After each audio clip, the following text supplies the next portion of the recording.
আজকের রান্না কুমড়ো দিয়ে চিংড়ি মাছ।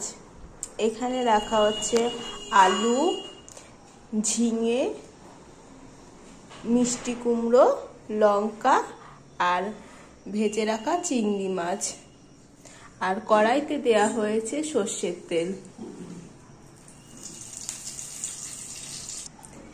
তারপর দিচ্ছি গোটা জিরে,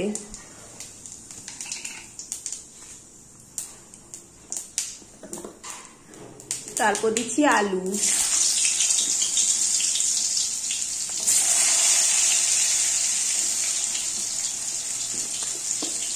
মিষ্টি কুমড়ো। এখন ঢাকনাটা খুলবো।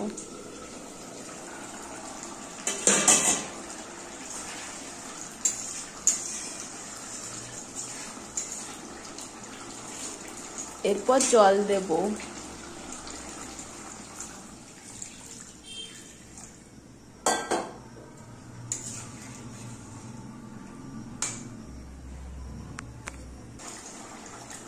এবার নামিয়ে ফেলবো।